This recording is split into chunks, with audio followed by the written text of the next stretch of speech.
Soto ang ruling ng SC na labag sa saligang batas ang reklamong impeachment laban kay VP Sara.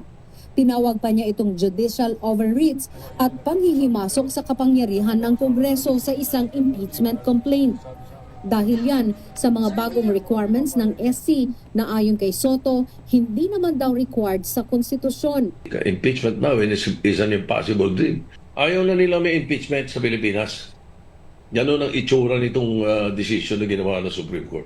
Kung ang Supreme Court pwedeng galawin ng konstitusyon, abay dapat galawin na namin sapat kami ang empowered to do so. Sa ngayon, hihintayin daw muna ni Soto ang opisyal na kopya ng reklamo mula sa SC bago magbigay ng formal na sagot. Pero hindi lang daw siya ang may kaparehong pananaw. Maging ang ilang retired associate justice at bumuo ng 1987 Constitution at mga din sa law schools ay nagpahayag din daw ng anyay factual error sa desisyon ng SC. Kaya tanong ni Soto, siya lang ba? Nagbabalita mula. Ayan mga kababayan, si Tuta Sen umiiyak na po, panoorin nyo, makukulong pa ata. At na-convict siya doon. Kaya mataas ang confidence namin na matatalo rin si Vicente Soto dito. Ayan na mga kababayan, ito pong Magnificent 7, pinangunahan po ni Atty. Respicio or Vice Mayor Respicio ay mukhang mayroon pong ibininyag na lihim dito laban kay Tito Soto at mukhang ito ang magpapakonvict kay Tito Soto. Ano itong hawak na matinding lihim na nabunyag dito mga kababayan laban kay Tito Soto? Pepsi Paloma, pasok! Mga kababayan, pasensya na po kayo. Ngayon lang po tayo nagbabalik sapagkat medyo tinamaan po tayo ng konting trangkaso. Ano ho? At gayon pa man, siguro ibabawi po tayo mga kababayan. At medyo, alam nyo na, medyo hindi muna tayo ngayon makakapagboses ng malakas at medyo katulad dito Tasen, malungkot din tayo. Dahil nga po sa medyo may masama po tayong konti lang naman po dahil din siguro to sa panahon na ng mga kababayan kasi medyo kahit paano tag-init na pero nag-uulan dito sa atin Okay kabayan, so yan po ang ating pag-uusapan ngayon, ang matinding maitim na lihim ni Tito Soto. Grabe mga kababayan, mayroon palang ganitong lihim. Si Ate Xiaowe napahiyang muli at si Auntie Claire, maniwala kayo sa hindi, bumaliktad na. Yan po ngayon lahat mga kababayan ang dapat nyo pong malaman at subaybayan, patapusin ang buong video na ito sapagkat halos ang hanggang dulo po itong video na ito ay punong-puno po ng mga impormasyon na dito nyo lang po makukuha sa ating VMR channel. Kaya kung solid DDS supporters ka, ano pang hinintay mo? Paki-bill all, pakipindot ang notification at nang sa ganun lagi kang updated. Kung trolls ka naman at bago ka lang ngayon o basher ka, wala pong problema yan. Manood ka lang at hindi ka naman po pinagbabawalan. Maraming salamat na rin sa iyong panonood. Kung gusto mo, i-like mo at pakishare mo na rin ito para marami pa tayong mga trolls na kagaya mo ang mahatak at mga basher nang sa ganun ay kasama rin po kayo sa makaalam ng totoong pangyayari. At buod po, ano po talaga ang tunay na issue sa ating bansa ngayon mga kababayan na dapat hindi po natin kinakalimutan. Yan lahat ay matutunghayan natin sa mga sumandali. Maraming salamat sa lahat kabayan. Ito na po, tunguhin na po natin ang detalye. Unahin na po muna natin itong lihim ni Tuta Sen mga kababayan. At panigurado po dito ay kulong po, kung hindi makukonvict itong si Tuta Sen at mayroon po pa nabunyag na maitim at matagal ng lihim na itinatago pala itong school bukol senator. Ito na nga ang problema kasi mahilig kayo magbalik tanaw, magkalkal ng kung ano-ano. Ayan tuloy, nakakalkalang tuloy kayo ng mga lihim ninyo. Ito na ang tindi nito mga kababayan. Si Atty. Respicio patuloy ang nakakalkal. Alright, yeah, buddy, live, baby! Andito ngayon yung original Magnificent 7 whose impeachment complaint, yung third impeachment complaint ay hinarang ng Congress last time, pero same Magnificent 7 ang nagsasampa ng contempt case ngayon laban kay Senator Vicente Soto dahil hindi pwede na sunod-sunod ang kanilang pag-violate ng Constitution. Binviolate nila yung Constitution before sa hindi nila pagtanggap ng aming third impeachment complaint. Ngayon, iba-violate pa rin nila yung Constitution dahil hindi daw nila susundin yung Supreme Court decision na sinasabi na wag nang ipagpatuloy yung impeachment laban kay Sara na nakapending ngayon sa Senate. What? Hindi pwede! Bilang Magnificent Seven member, kailangan namin lumaban dito sa kanilang sunod-sunod na pag-violate ng Constitution. At dahil dyan, kasama pa rin natin siya, as usual, Mr. Ferdy Topacio, Mr. Jim Paras, Cathy Binag, and Mr. Manuel Luna. Where are thou, sir? At yun po, at itong case na to ay hindi ito basta-basta dahil may president ito. Dahil noong 1949, yung lolo ni Senator Tito Soto, ang Ayan mga kababayan, ito na po yung lihim na matagal nang itinatago nitong si Tuta Sen. Pakinggan po natin, panoorin natin itong si Attorney Respicio. Ito po ang patinding lihim. president ito. Dahil noong 1949, yung lolo ni Senator Tito Soto, ang pangalan din ay Vicente Soto, ay sinampahan din ng similar case, indirect contempt. Nako. At na-convict siya doon. Kaya mataas ang confidence namin na matatalo rin si Vicente Soto dito sa case na ito. Dahil doon sa case na yon, yung lolo niya before, ang sinasabi ay wag sundin or mali yung decision ng Supreme Court at sinasuggest niya na palitan yung members ng Supreme Court. Hindi ba't pareho rin yung sinabi ni Senator Tito Soto this time? Sinasabi niya na mali yung decision ng Supreme Court at nagsasuggest siya ng tsa-tsa at ini-insinuate na napalitan yung mga members ng Supreme Court dahil mali yung kanyang decision. Confident kami na same reasoning ay mako-convict itong Senator Vicente Soto. Pangalawang Soto na mako-convict, this time ng indirect contempt, consistent sa jurisprudence ng kanyang lolo dati. Indirect contempt, pwede siyang maparusahan ng pagkakakulong at pagpapa-fine. Kahit sabihin niyang freedom of speech niya yung kanyang pagsabi, sabihin na natin na given that, alam naman natin na ang ating Supreme Court ay yung branch ng ating government na natitira na lamang na may modo pa na hindi sila nagsasalita kapag binubuli sila. Pero this time dahil nag-file kami ng petition case laban sa kanya, may pagkakataon ang Supreme Court ngayon na i-defenda or i-defend ang kanilang sarili formally dito sa case na ito. At ipinagdarasal namin na ilalatag nila na parusahan din si Vicente Soto III ng same fine or imprisonment dahil mali ang kanyang ginawa. Yeah, buddy! Alright!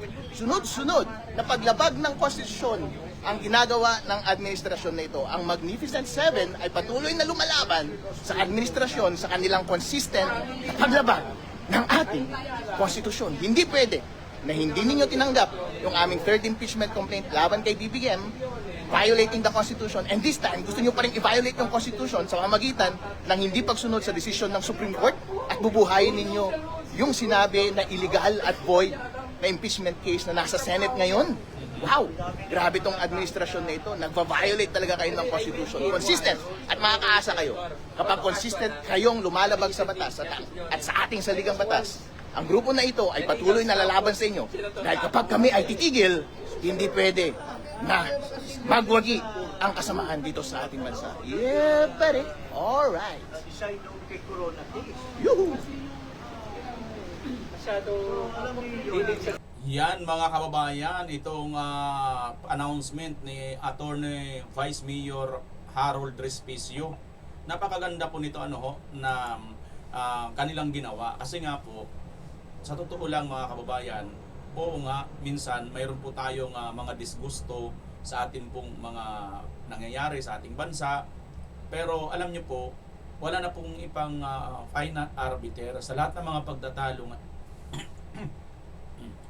sa lahat ng mga pagtatalong nagaganap sa atin ngayon, final arbiter po itong Supreme Court. At mulat sa pulpa po ay dapat igalang ito, no? Ang problema, ito pong school vocal graduate na si Tuta Sen, palibhasa mga kababayan ay mataas na po ang pangarap. Gusto niya pong makarating doon, maging vice president na hindi niya po pinaghihirapan sapagkat talo po siya Pangatlo nga lang po siya, di ba? At hindi lang po basta talo, tinambakan po sila, nangamuti, nagsaluyot po sila kumbaga sa Ilocano pa, nansaluyot. Nansaluyot sila kay BP Sara kasi 32 million si BP Sara sa kanila tigna 9 million lang sila ni Kiko Matsing, Kiko Pangilinan pala, sorry. Nadulas lang. 'di ba, mga kababayan? So, alam nyo, sa sobrang laki ng pangarap nito, kitang-kita nyo, no, lungkot na lungkot siya. At dito tuloy, nakalkal ang baho ng kanilang pamilya. Ng kanya palang lolo, itong Tito Soto, Vicente Tito Soto, the first, yung lolo nila, parang ito rin si Marcos Sr., di ba? Oh, kalkalan na rin ng baho, mga kababayan, nagkakakalkalan tuloy yung mga baho ng mga nakaraan. Kasi mahilig itong administrasyon na ito eh.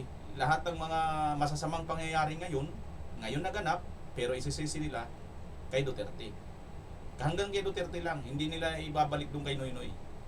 Oo, kasi pag ibalik pa kay Noynoy, mawawalan na rin sila ng kakampi. Dahil nagkakampi na kasi yung mga alipuris ng mga kain suka, kain tae, no? Pasintabi sa mga kumakain.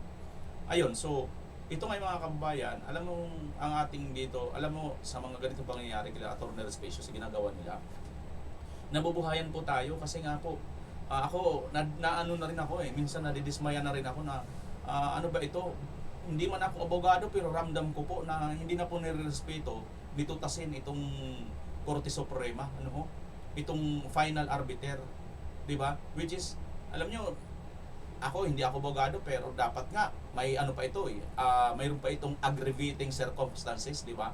Kumbaga ito pa yung mayroon pa itong nagpapabigat dahil hindi po siya basta ordinaryong tao. Hindi po siya ordinaryong mamamayang Pilipino, kundi siya pong Senate President pa siya. At may mali siya di ba? Mayroon pong malisyoso ang konteksto dito ng kanyang pahayag na yan kasi nga kung matatanggal si Vice President Sara Duterte, sinong papalit? Di ba siya? So, doon pa lang sa puntong ito, mayroon na pong moral moral na pananagutan dito si Soto Kasi kung hangga't maaari, hindi siya dapat nagsasalita tungkol diyan. Una, isa pa, no? Judge din siya pagdating ng halimbawa magkaroon ng impeachment. So, wala na siyang bilang judge dapat magpakita ka sana ng neutral ka, wala kang kabayas-bayas. Dito sa pinapakita mong itong puntong ito obvious na talagang ano mo na i-judge, naka-judge na sa'yo si BP Sara di ba? Ilalaglag mo na si BP Sara wala ka nang tinitingnan ng mga possibility na ikaw naghahanap ka ng parang patas pero ikaw mismo nagpapakita ng hindi ka patas kasi dapat ikaw na yung the very least, no? Pinakahuli ka na dapat sa lahat na magpapahayag dito. Maaari yung ibang mga senador na hindi naman Senate President, di ba? Kasi wala silang interes na maging Vice President, pero ikaw may interes ka Una, tumakbo ka nga, talo ka nga ni BP Inday Nakakahiya, di ba? Wala kang moral ascendancy. Yun yung tawag doon Wala kang moral na kahihiyan, tutasin. At ang malupit pa dito, nabunyag tuloy ang gawain ng lolo mo. Ganito rin pala ang gawain ng lolo mo. 'Di ba? Yung Vicente Tito Soto, the first. Ganito rin. Senador din yun yata, mga kababayan, 'di ba? Nakikita ko 'yan bandang PICC, diyan sa lugar na 'yan, nakikita ko 'yan Vicente Soto the first, no? Yan yung lolo pala nito na ganito rin, nagreklamo rin, nireklamo rin at sana ganito rin ang mangyari sa iyo at malamang makukuntim ka rin, makukulong ka rin, or madidisbar ka rin. Kaya lang, hindi ka rin yata abogado Kaya hindi ka madidisbar. So, anong gawin sa'yo? Tanggalin ka na lang sa pagkasenador. Ano sa inyo, palagay ninyo mga kababayan? Ano magandang gawin kay Tuta Soto? Kulong, disbar, tanggal sa pagkasenador.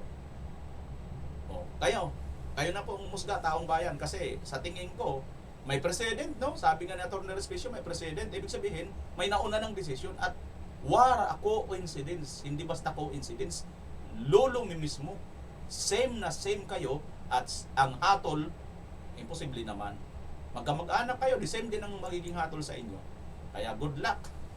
Good luck. Doon ka na lang magmasteral sa School Bukol University tutasin. Bagay ka doon. Reklamo pa niya nagtataka daw siya bakit siya lang. Aba ikaw ang napakadaldal Ikaw ang napakadaldal Reklamo ka pa, may suggestion ka pa, gusto mo pa mag-charter change. Bakit? Hindi lang nasunod ang gusto mo, ang kapretsyo mo. Di ba nakakahiya? Sobrang nakakahiya mga kababayan. Speaking of nakakahiya, napahiya na naman itong si Tita Shawi ninyo. Lipat na tayo. Actually, parang magkakamag-anak yata ito, si Tuta Soto at Tita Shawi. Hindi natin alam ha, basta parang may mga something ganun eh. Hindi ko alam kung sila ba yung magtita, mag-uncle, kung ano. Napahiya na naman ito si Tita Xiaowi ninyo, panoorin ninyo. Ayan no, tuwang-tuwa kami noong inendorso siya ng Pangulo at ni Inday Sara. Tapos nagulat kami, pati ang kalaban niya ay inendorso rin. May narinig ba kayo sa amin kahit nasaktan kami? Wala, sabi niya rito. So, sabi naman ni Rob Francis na pinost niya ito, sarili muna bago ang bayan. Dahil lang nasaktan siya, papanig na siya kina BBM at FL despite serious governance failures, and is the same self-interest behind her silence on the flood control scandal, even as lives were lost in communities destroyed. Come on, Mega Starfruit. Yan mga kababayan. So, ito po, si Sharon Cunita ay sobrang napahiya na naman po ito sa post niya. Post niya niyan mga kababayan eh. Ang ibig sabihin, ang punto dito, sa post niya na ito ay, bakit siya napahiya? Kasi ang kanya lang palang nireklamo dito, personal lang niya mga kababayan. Kita nyo ha, dahil sa personal niya na ano na yan, personal niyang damdamin, wala siyang pakialam. No? Wala siyang pakialam na sa issue ng taong bayan. Yung totoong issue, yung pagnanakaw, yung kahit nga itong drug addiction ni Marcos, di ba? Hindi naman po ito nila maitanggi dahil atin niya mismong nagsasabi. So, kasi kung naitatanggi nila, kung gusto talaga nilang itanggi ito, bakit hindi sila maglabas ng hair follicle drug test? Oh, takot sila, di ba? So, ibig sabihin, dahil takot, kayo na ang humusga, kabayan. Ito si Sharon, ayan, pahiyang-pahiya. Ito kasi yung una na niyang pahayag, mga kababayan, no? Sabi dito, si Harry Roque naman to mga kababayan. Sabi rito, pinatutsadahan ni dating presidential spokesperson Harry Roque si Sharon Cunita kaugnay ng naging biro nito kay Pangulong Ferdinand Marcos Jr. na mali your choice. No, sa isang event na ginanap sa Foro de Intramuros noong February 12. Sa kanyang Facebook post, iginiit ni Roque na kung hindi dahil kay VP Sara, hindi siya naging presidente. Sa naturang event na pinamagatang An Evening with the Stars at a gala celebrating the stars who continue to light our way, nakipagbiroan si Cunita sa Pangulo at kay Liza Marcos. Sa kanyang pahayag, sinabi niya, "Sir, I have only one Vice President. My date tonight. Mali your choice, no," na inuugnay ng ilan bilang patutsada kay VP Sara Duterte. Kaya ang sagot dito ni Atty. Harry Roque, excuse me po, kung hindi dahil kay VP Sara, hindi siya naging presidente. Paano naging mali yun? Yun nga eh. Mali sa kanya dahil talo ang kanyang kadate. Si Wow Dagat, natalo mga kababayan. Same na same lang din ito kay Tutasin, talo rin ito. Silang dalawa eh, di ba? Kahit pagsamahin pang ang boto nilang dalawa eh. Gets nyo kabayan? Pagsamahin pang ang boto ni Tutasin at saka ni Kiko Matsing, silang dalawa, 9 million plus 9 million, 18 million lang. 32 million kay VP Inday Sara. Magpatong-patong pa kayong dalawa, hindi kayo mubra. Gets nyo kabayan? Si BBM, maliwanag sa sikat ng araw, totoo na kung hindi dahil si Vice President Inday Sara Duterte, talo yan si Marcos Jr. Bakit? Ang president niyan, si VP Lini Robredo, di ba tinalo siya ni Lini Lutang? Di ba? Tinalo siya ni Lini Lugaw noong Vice President. At binuto ko yun noon kasi hindi ko naman alam noon, mga dilawan yung mga tsuhin ko noon eh. Yun lang pagkakalam natin, di ba? Tayo mga nabudol tayo eh. Alam nyo, marami sa atin ang mga nauna ng mga mambubudol, yung mga dilaw. May kasabihan sa amin sa mga waray. Ito mga waray, alam mo ito. Sa palengke naririnig ko na noon. Nung pinalaya si Marcos ng mga dilawan, ng mga Aquino, si Kuri ang umupo. Alam mo, naririnig ko sa mga matatanda noon. Sa mga waray ha, pinaalis si Marcos, nagkuri tuloy tayo. Si Kuri ng presidente kasi. Alam niyo, ibig sabihin kasi ng kuri sa waray, ibig sabihin ng hirap. Nagkuri kami, naghirap kami. Yan sa mga waray. Samar at Leyte, malamang alam niyo, ganyan ang nangyayari noon. 'Di ba? Nang pagkasikuri ng naupo, halos nagmahal na lahat ang mga bilihin. Tama hindi? Oh. Ngayon, nabudol naman tayo. Ang mga dilaw noon, nabudol, nauna tayong binudol ng mga dilawan. Kasi nga, pinalayas nila ang mga Marcos para daw gumanda ang buhay natin dahil kurap ang mga Marcos, pumalit naman sila na mas katakot-takot din kurap. 'Di ba, kabayan? Yun yung reality. Yun yung katotohanan. At hindi na po mananalo itong BBM na ito kung hindi dahil kay Duterte or BP Inday Sara. Sapagkat nagluhod-luhod po ito noon. At dahil kay Ate Mangga, Ate Sharon, kay Ate Super Ate Mangga, Senator Aimee, kaya po napahinuhod si BP Inday. Pinagbigyan kayo para maibangon nyo naman ang matagal ng tain yung pangalan, magnanakaw na pangalan, mga kababayan, di ba? Isinuka na, pinatapon na ng mga Pilipino, mga dilawang tae nga magpatapon sa inyo ngayon. Tapos mga dilawang tae din ngayon ang kumakain ng mga tinain na nila, sinuka na nila. Kasi tabi sa mga kumakain. Pero totoo. So, wala pa itong panalo kung ito po ay hindi kumapit. Katunayan nga mga kababayan lagpak itong sa survey. Talo pa nga ito ni Isko noon Talo ito ni BP Lini nung survey noon. Bigla lang itong umangat nung naisama na si BP Inday Sara. Yun na. 'Di ba? At nasilyuhan na talaga. Pero sa totoo lang, kung wala si BP Sara, mag-amina na lang tayo. Ano na lang yan pambubudol na lang yan, mind condition na lang yung sinasabi nila. Lalo na to si dekada 80 disbar si bubu na to. Si Gagong Gadon, no? Yung sinasabi niya na si BP Sara daw hindi mananalo kung hindi dahil kay BBM. Dahil kasi sa pangbubo na lang 'yon, panggago na lang kasi 'yon, no? Ng mga ganung argumento katulad nito. Pero sa totoo lang mga kababayan, ito yung katotohanan. Si BP Inday Sara lang ang nagpapanalo dito kay Marcos Jr. dahil tinalo na nga yan noon ni Leni Robredo, si BBM, nung pagka Vice President. So marireplay lang yan. Di ba? So yan mga kababayan. Pahiyan na naman itong Ate Shawi ninyo sa kanyang mga pahayag. At kitang-kita nyo ngayon, ang isa niyang pahayag pala, ito, ang personal lang niyang pahayag, mas malaking issue ito kaysa sa milyon-milyong mga Pilipino. So, kita nyo na mga kababayan na itong si Tita Shawi at itong si Kiko, ugali po nila, pansarili lang po. Kaya wag po kayong umasa. Kaya tayo pong mga Pilipino, alam nyo na po yan, hindi na po tayo dapat magpabudol pa mga kababayan. Sa mga dilawan, at saka itong mga pulahan na ito. Sila po yung totoong kain suka, kain tae. Okay? So mupong pa po tayo, isa pa pong kain suka, kain tae. Ito, si Anticlear ninyo, bumaliktad na mga kababayan. Nakakagulat. Sasabihin na naman ng iba dyan, mali yung caption mo, Bimar, mali yung title mo, ayusin mo. Ang daming mga ganun nagko-comment, Hindi naman pinapanood ng buong video. Panoorin nyo kasi ang buong video natin para maintindihan nyo kung may pangunawa kayo. Kasi kung naunawaan nyo talaga, alam nyo di ba? Kaso nga lang, matik ng utak ninyo may tapal ng tae at saka may suka na BBM.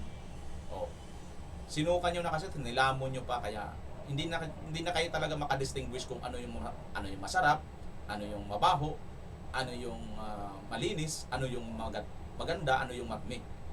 Hindi nyo na may distinguish yan kasi nga ganito na ugali ninyo Isa pa ito mga kababayan, bumaliktad si Anticlear. Ito, mas nakakahiya ang naging anak ng most corrupt, sabi daw ito ni Jose Claire Castro. Sinagot siya ngayon ni Crescencio, wait, bakit inaatake ni Claire Castro si BBM na anak ni Marcos Sr. at ni Imelda? Paki-explain, bakit bigla kang anti-Marcos Claire Castro? Di ba mga kababayan, di ba, sino ba yung most corrupt na anak ng presidente? Di ba itong si BBM? Anong patunay natin? Ito kabayan In the know, Guinness World Records gives Ferdinand Marcos a title for the greatest robbery of a government.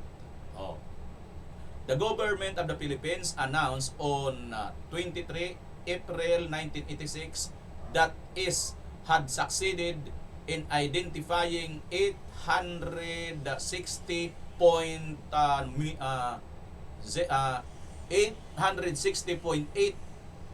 million dollars US dollars and 569.5 million euro dollars salted away by the former President Ferdinand Edralin Marcos 1917 to 1989. Ano daw? And his wife Imelda, Guinness World Records said in the website. Hindi po natin fake news ito mga kababayan ha. Ito po ay Inquirer.net. Inquirer.net po yan mga kababayan, hindi po natin ano yan ha. Ito pa oh. Nakapost po ito, kailan po ito nakapost? September 21, 2023. Bago lang ito ha. Oh, bago lang ito mga kababayan oh. Late dictator Ferdinand Marcos Sr. received this distinction from Guinness World Records after the Philippine government identifying a total national loss worth 5 billion to US dollars to 10 billion US dollars from November 1965. Never again, never forget. Ayon ito mga kababayan, sa Inquirer.net, hindi ko po yung gawa-gawa. Ayan oh, tingnan nyo po, ayan oh. Inquirer.net po ito ha, hindi po natin to gawa-gawa. Baka naman sabihin ninyo, gawa-gawa natin to BMR, fake news kayo dyan. Pumunta po kayo, nakapost po ito sa X. Inquirer.net, hanapin nyo po ito mga kababayan, Inquirer.net sa X. Hindi po natin to gawa-gawa ha. Baka mamaya sabihin nyo naman, gawa-gawa mo yan ha. Hindi po, ayan no. Ayan no mga kababayan na. Punta po kayo sa X ha.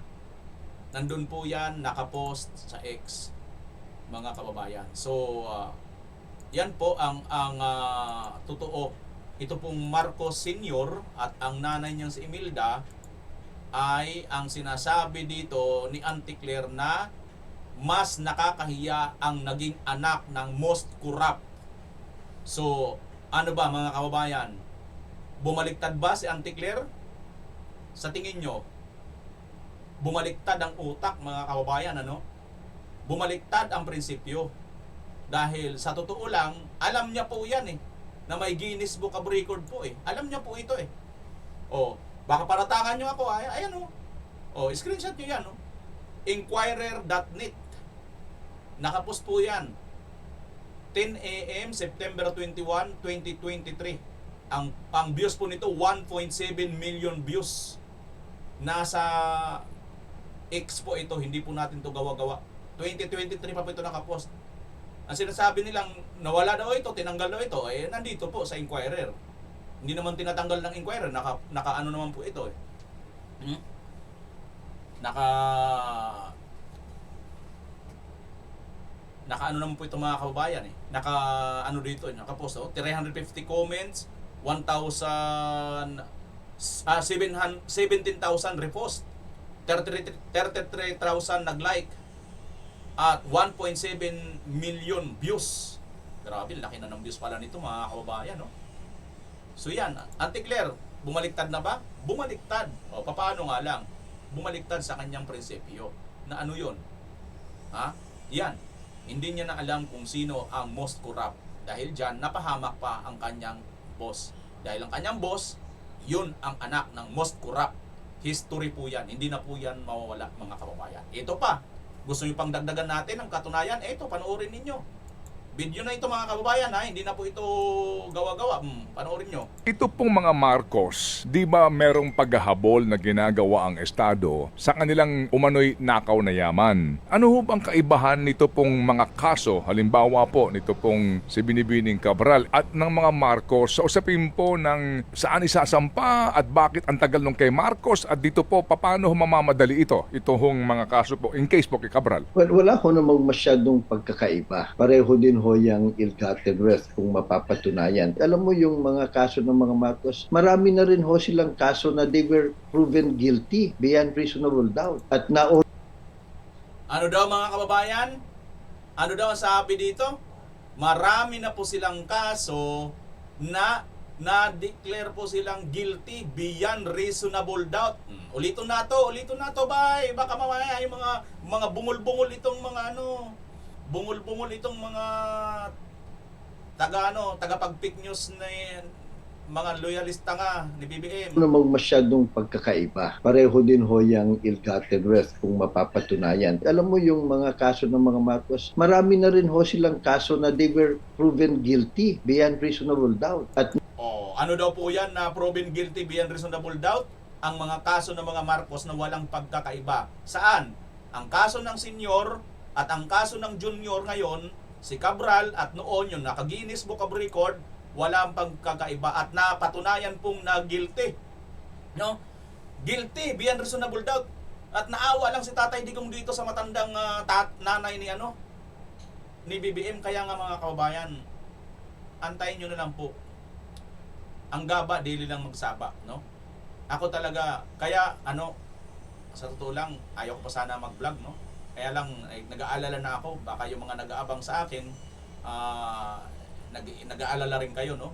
At saka nag-iisip din kayo, baka mamaya sabihin ninyo, nasaan na si BMR, baka mamaya.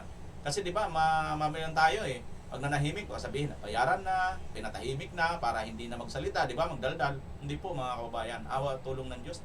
Patuloy po tayo na lalaban, kasi alam po natin, no, na ang prinsipyong pinaglalaban po natin ay nasa tama at maayos. No? Kung hindi po tayo lalaban, ibig sabihin po nito, nakikiisa po tayo dito po sa masama nilang ginagawa. Pag tumahimik ka, ibig sabihin kaisa ka. No? Kaya hindi po tayo dapat tumahimik. Hanggat maaari, hanggat tama po ang ating ginagawa at naniniwala po tayo na tama po ito, hindi po tayo dapat tumahimik. Hindi po tayo dapat mapagod at hindi po tayo dapat huminto, mga kababayan. Kaya lang po tayo napahinto dahil nga po sa nagkaroon tayo ng konting trangkaso. Ngayon, kita nyo mga kababayan, no? Ito, same lang po. Wala ayon nga dito ni pangalan nito, ni Ted Filon. Ano bang kakaiba ng kaso ni Cabral at saka sa kaso ng mga Marcos noon? Wala, same lang po sila. Tuloy natin. well, wala ho namang masyadong pagkakaiba. Pareho din ho yung ill-gotten wealth kung mapapatunayan. Alam mo yung mga kaso ng mga Marcos, marami na rin ho silang kaso na they were proven guilty beyond reasonable doubt. At na-orderan na sila all the way up to the Supreme Court na ibalik o kaya magbayad. Pero hanggang ngayon, hindi na-execute. Diyan natin nakikita kung gaano kabulok o kahina o katagal ang ating justice system. Kaya tuloy, yung iba, kung sila, mga Marcos nga, na-convict na, wala pang naibabalik. So, lumalakas ng loob ng mga mandarambong. So, that's also the fault of our judicial system, our justice system. Ito pong mga Marcos, Alam nyo mga kababayan, dito lalo akong nagiging eager. Tandaan natin itong si Marcos Jr., mayroon na pong hatol ang Korte Suprema, final and executory, na dapat ito magbayad ng 203 billion estate tax. Hindi pa po binabayaran hanggang ngayon. Ang laki pong pera nito. No? Ang laki pong pera na ito. Hanggat hindi ito pinabayaran, considered po itong pagnanakaw sa pera ng bayan. Ito ba ang gusto ninyo? Magpatuloy po itong mga Marcos sa pagnanakaw? Kaya itong mga Sharon yan, sorry sa mga Sharon yan. Sa mga Sharon yan, yan ba yung gusto ninyo? Personal lang ang kanilang iniisip, hindi po iniisip ang kapakanan ninyo. Tayo na mga maliliit. Disinsanay sila sana itong may mga kapangyarihan katulad ng kanyang asawa dahil senador. Panahon na sana nila ngayon para magpakita po ng totoo, magpakita ng tamang pinaglalaban.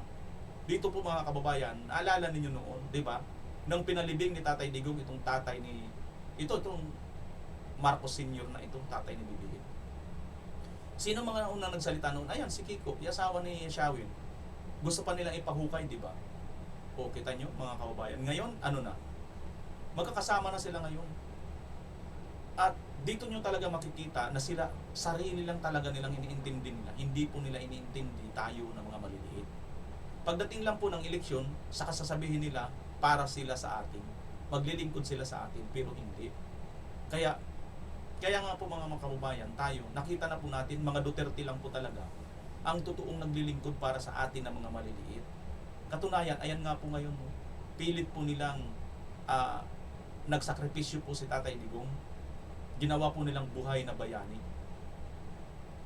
Diyan sa ICC. At kahit po alam ni Tatay Digong na magiging magiging itong magiging kahirapan ito sa kanya, hindi niya po analintana. Kasi sabi niya, subiit, no, kung yun talagang kanyang kapalaran, mangyari ang dapat mangyari. Alam nyo,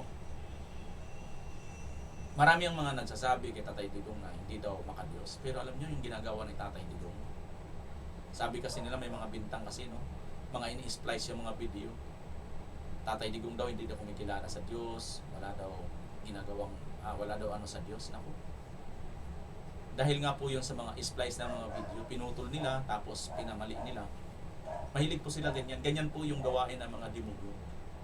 Ay i-splice po, puputulin, i-edit, ikakat, tapos kukunin yung konteksto lang na para ipakita po, ipang-deceive, ipang-daya sa mga tao. So, tayo naman, na mga hindi po tayo nag-iisip, hindi po tayo nagsusuri, maniniwala kaagad tayo. Lalo pa nga kung masyado po tayo panatiko, naniniwala po agad tayo. Ako po, hindi po ako panatiko sa tao. Hindi po ako basta-basta kaagad naniniwala. Tinitingnan ko muna kung ano ba ang basihan ng kanyang pinaglalaban, ano ba ang basihan ng kanyang sinasabi. At dito, nakita na po natin, lahat ng mga ginawa ng mga Duterte, may mga basihan. Kahit ano pang paninira nila, lumingon at lumingon na lang po kayo sa Davao. Tumingin na lang po kayo sa Davao at balikan ninyo ang history ng Davao. Malalaman po ninyo kung totoo nga ba ang binibintang nila sa mga Duterte, na mga kurap, mga matay tao, lahat. Tingnan nyo na lang po, walang Diyos. Tingnan nyo na lang po ang Davao, balikan nyo na lang. Balikan nyo ang history. Kung nasa tama pa rin ko yung pag-iisip, siguro marirealize ninyo. Pero sorry, pag hindi talaga tamang pag-iisip niyo, wala na kayo sa tunay na pag-iisip. Hindi niyo talaga ma-realize. Kaya wala talaga mangyayari sa inyo, no? Pero sa amin, mga kababayan, nakita niyo ngayon, di ba? Umaasa po tayo na pagdating po ng araw, Duterte talaga ang makabalik, mga kababayan. Kasi nakikita ko mga kababayan. Pag nakabalik po ang mga Duterte, ibig lang sabihin ito. Kaya takot po sila. Kasi lahat po itong mga ninakaw ng mga Marcos ay may babalik na po. May babalik po at makukuha po. Ibabalik po ni BP Inday, no? Tingnan nyo, Alam nyo talaga ang totoong issue. Ito talaga totoong issue, mga kababayan. Itong post ni Manong Pulong Duterte, ni Congressman Pulong.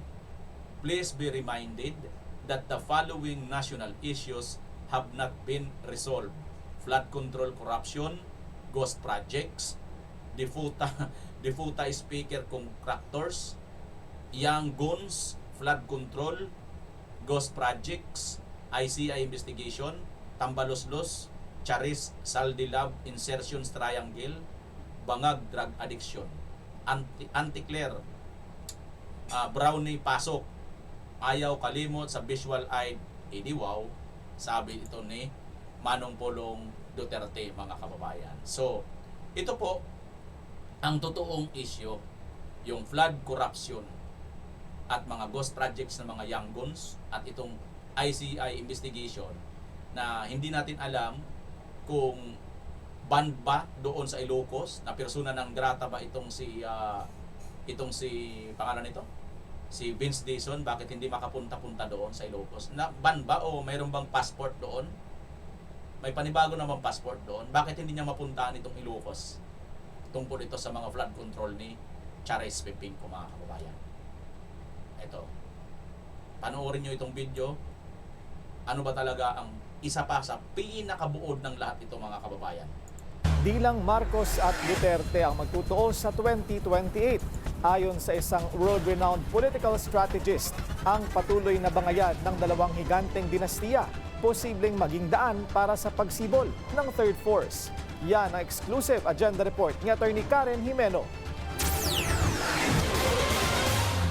Ang dalawang political dynasty raw ng mga Marcos at Duterte ang huhugis sa politika sa darating na 2028 elections. Ayon yan sa kilalang international political strategist na si Aaron Shaviv. Pero sa At the Forefront ng Billionaire News Channel, hindi niya isinantabi ang posibilidad na magkaroon ng third force, lalo na kung nakatutok lang sa bangayan ang dalawang kampo. Marcos and Duterte, I think these are today the defining dynasties.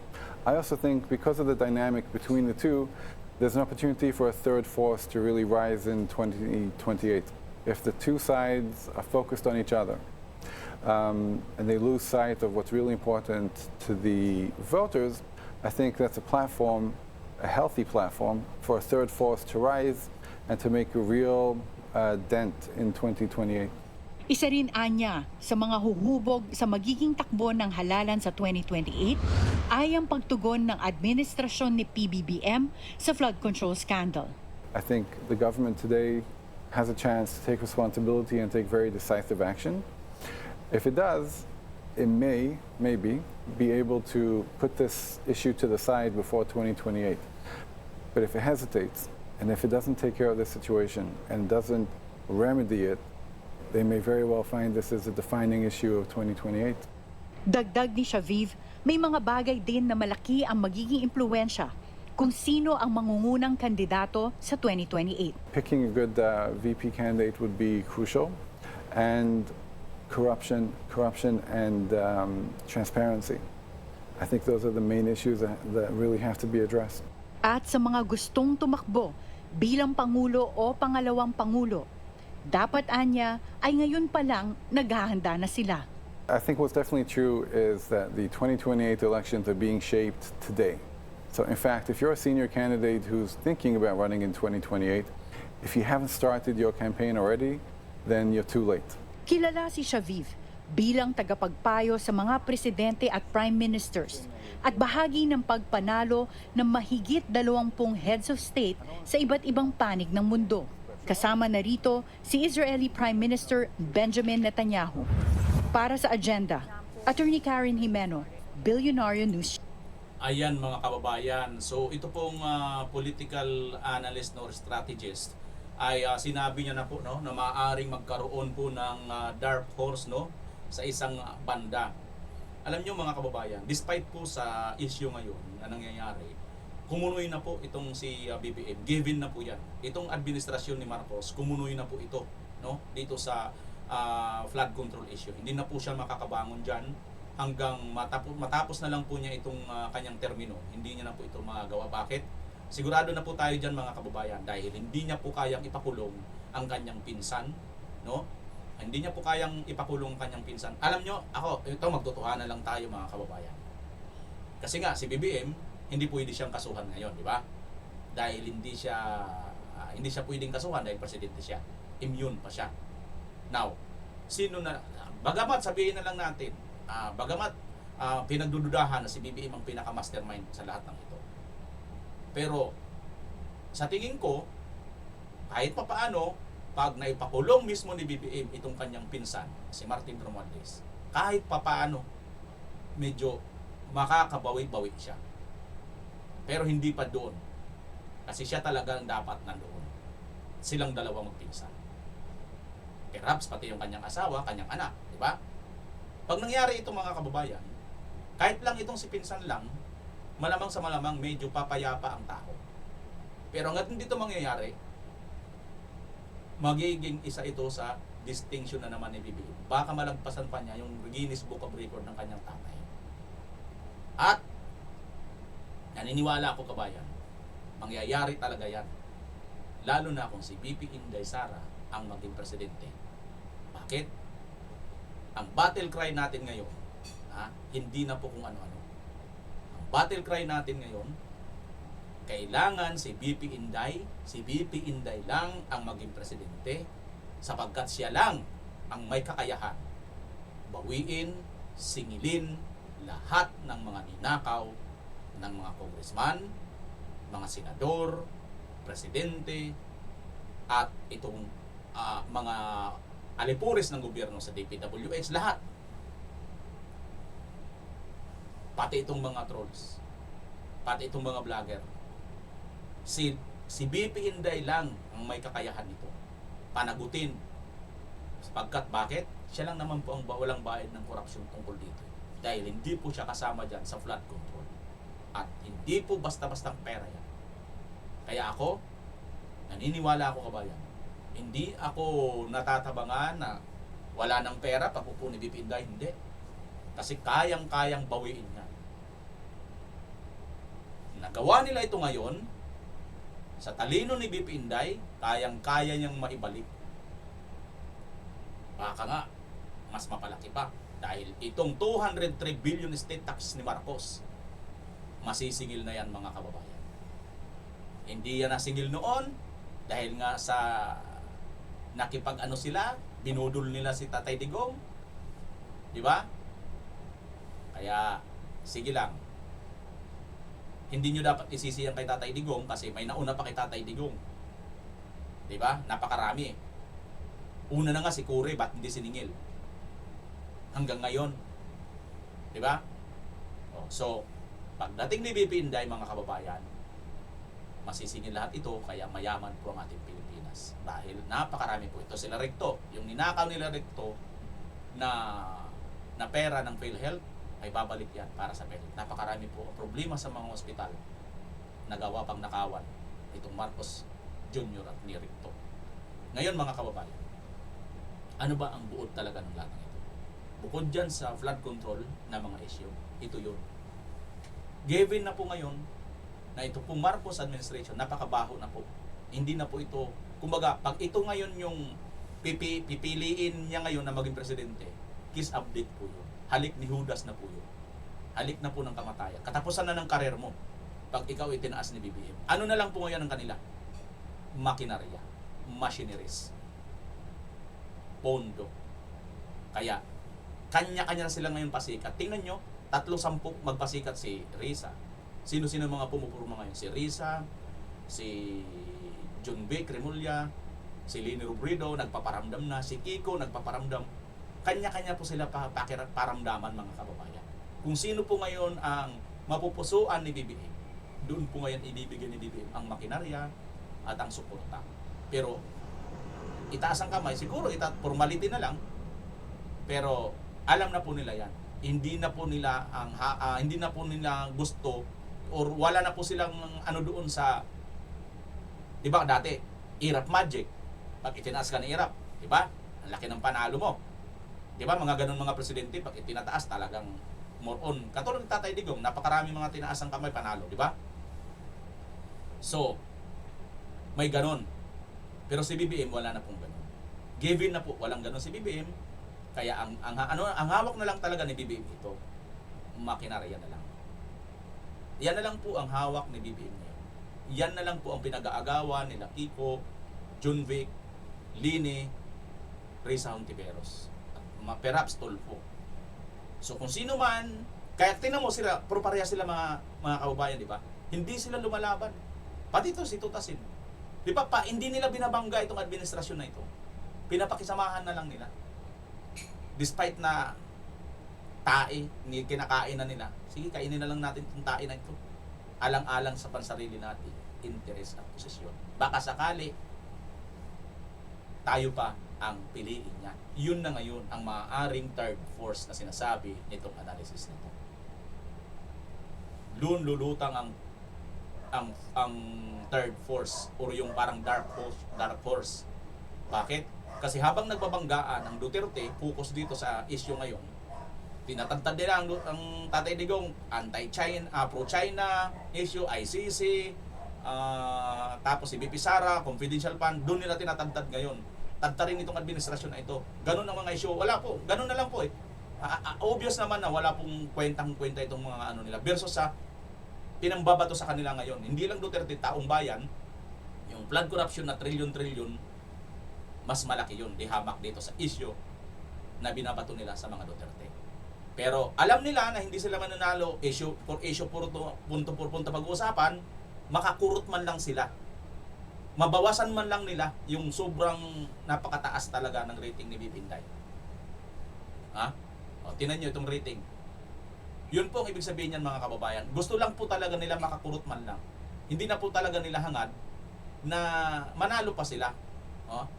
Mabawasan man lang nila ang taas ng ratings ni BP Inday, mga kababayan. Yun na lang po talaga ang habol nila. Ha? Yun na lang po talaga ang habol nila, kaya ganun sila kasipag. Kaya ganyan po sila kasipag, mga kababayan. Kaya, di ba? Kaya don't worry, wag po kayo mag-alala dahil ito, kinag-question na naman nila, 10 hours ago, Malacanang raise questions. Sabi nito, Palace questions SWS results showing VP Sara's high rating, Marcos negative score. Kita nyo? Ito po, mga kababayan, ay mula pa noon, napaka-consistent na po nitong mga survey. Kahit yung mga kanilang pabor na mga survey nila, si BP Inday Sara pa rin, hindi na po talaga nila maitago. Hindi na po talaga nila maitago na napakataas ng survey ni BP Inday Sara. Si BP Inday Sara. So, kaya nga, ang ibig sabihin nito, makurutan man lang nila dito sa mga pinupukul nilang issue, itong si BP Inday Sara, mga kababayan.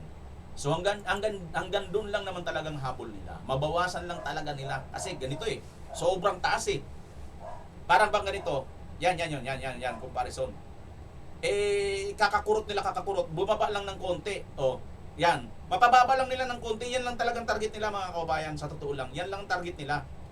At sa target nila na ito, sapat na yon pag nakalapit-lapit sila ng konti.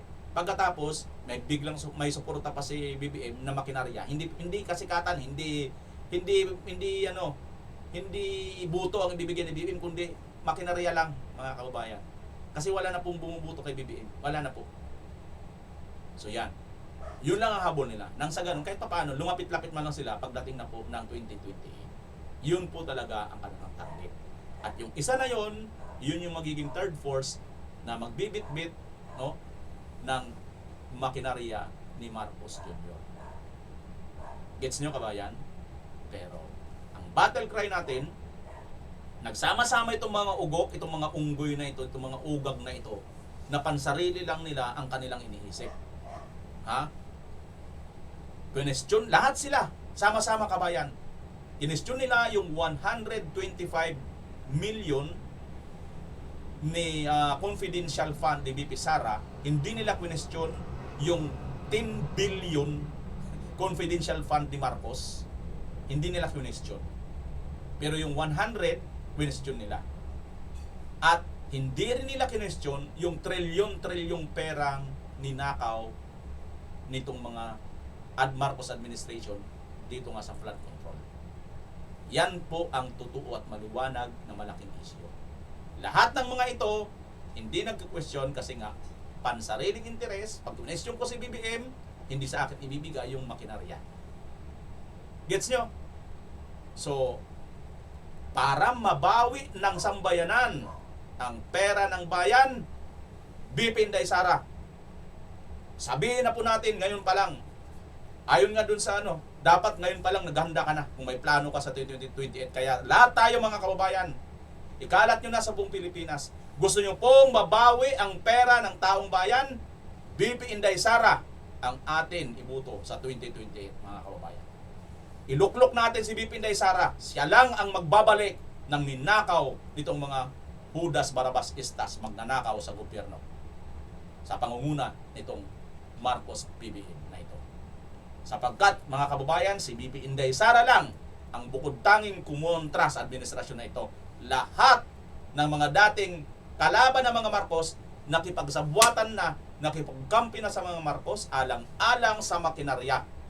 At hindi po nila question yung trilyon-trilyong perang nawawala sa bayan dahil sa may sarili silang interes, at ang question nila ang 100, yung kakaparampot, kakatiting na confidential pa nga ni BP Inday Sara.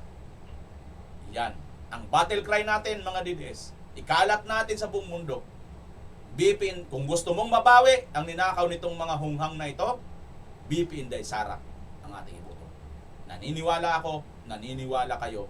Kung naniniwala kayo, kabayan, i-comment nyo dyan sa baba.